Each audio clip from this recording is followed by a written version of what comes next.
ढींढसा साहब एक बहुत बड़े नेता, समाज सेवक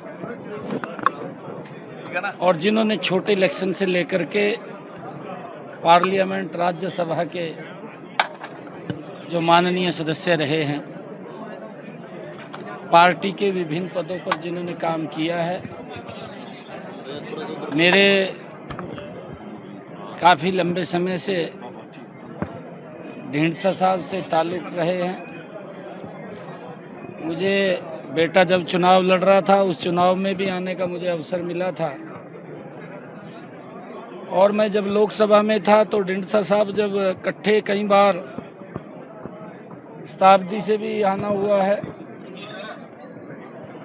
एक बड़े कद्दावर नेता सुखदेव ढींढसा वो रहे हैं। उन्होंने पंजाब को एक दिशा देने का काम किया है। मैं वाहेगुरु के चरणों में प्रार्थना करता हूँ कि उस दिवंगत आत्मा को अपने चरणों में स्थान दे, परिवार को, मित्रजनों को जो दुख हुआ है उसको सहन करने की ताकत दे, ऐसी मैं वाहेगुरु के चरणों में प्रार्थना करता हूँ। साहब, आपके साथ गठबंधन में रहे हैं ढींढसा साहब, कैसा उनका देखने की कार्यकाल रहा है? मैंने कहा है कि ढींढसा साहब एक बहुत बड़े व्यक्तित्व के धनी थे और एक छोटे चुनाव से लेकर के बड़े चुनाव तक उनके ज़िंदगी का सफ़र रहा है।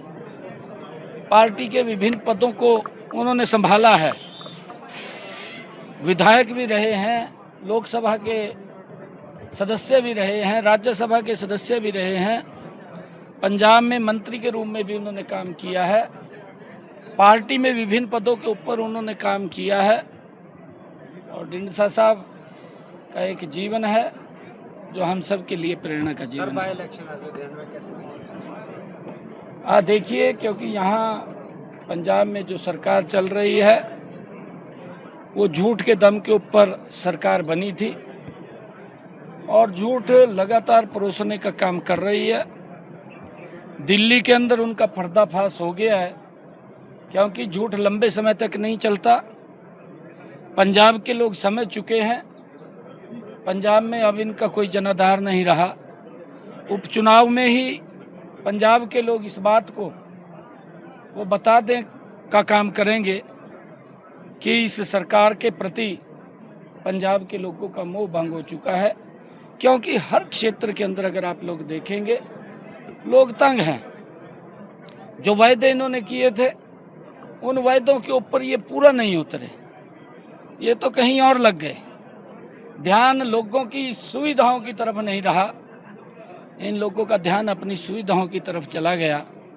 और लोग समझते हैं, आज अगर हम हरियाणा में देखें, आदरणीय मोदी जी के नेतृत्व में लगातार हर क्षेत्र के अंदर मजबूती से सरकार काम कर रही है, लोगों का विश्वास बढ़ा है और हम चाहते हैं मोदी जी के नेतृत्व के अंदर पंजाब भी गति से आगे बढ़ेगा। और लुधियाना का जो उपचुनाव है, हमारे जो वहाँ से प्रत्याशी हैं जीवन गुप्ता जी, वो चुनाव लड़ रहे हैं और लोगों ने मन बना लिया है। क्योंकि मैं पंजाब के अंदर घूमता रहता हूँ, मैं जाता रहता हूँ, लोग मुझे मिलते भी रहते हैं। अब लोगों का मन है कि मोदी जी के नेतृत्व में पंजाब भी आगे बढ़ेगा। और जो सुविधाएं केंद्र सरकार ने चला रखी हैं, वो तो एक भी योजना यहाँ लागू नहीं है। हम हैरान हैं इस बात से कि आज हर व्यक्ति को योजनाबद्ध तरीके से लाभ पहुँचाया जा रहा है, गरीब व्यक्ति को सशक्त और मजबूत किया जा रहा है।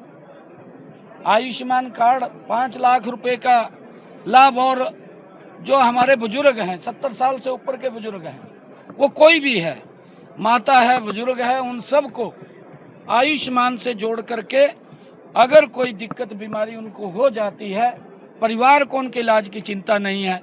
चिंता अगर हम हरियाणा के अंदर देखें तो नरेंद्र मोदी और हरियाणा सरकार को है। परंतु 15,000 करोड़ रुपया किसान की फसल के खराबे का तुरंत उसके खाते के अंदर पहुंचाने का काम किया। हम हरियाणा के अंदर जो सब्जी का किसान है, उसको भी भावांतर भरपाई दे रहे हैं कि अगर बाजार में उसकी सब्जी के भाव कम आते हैं, जो उसकी लागत है, तो सरकार उसकी भरपाई देने का काम करती है। ਸਾਰੇ ਲੀਡਰ ਨੇ ਜੋ ਦਿੱਲੀ ਦੇ ਨਕਾਰ ਆ ਉਹ ਵੀ ਪੰਜਾਬ ਦੇ ਵਿੱਚ ਅਹੁਦੇਦਾਰੀਆਂ ਲੈ ਰਹੇ ਨੇ, ਕੀ ਕਹਿੰਦੇ ਤੁਸੀਂ? नहीं, वो वहाँ से शर्म के मारी यहाँ लू क्या पड़ा। गरीब पंजाब के लोग उसको खोज रहे हैं कहाँ कि उन्होंने निकाल देगा काम कर। वंचित हैं, उनको लाभ नहीं मिल रहा। किसान को उनको एमएसपी यहाँ की सरकार देने की बजाय हम हरियाणा के अंदर किसान का पूरी की पूरी फसल एमएसपी पर खरीदने का काम कर रहे हैं। मैंने कहा भी था पिछले दिनों कि भाई यहाँ के किसान की चिंता करिए, आप यहाँ के किसान को उसकी फसल का उचित मूल्य दीजिए, बात मत कीजिए। परंतु बात करने में ये जो कलाकार होते हैं, कलाकार तो कलाकार होते हैं, और कलाकार फिर एक सजबाग भी दिखा देते हैं। काम करिए, कलाकारी मत करिए।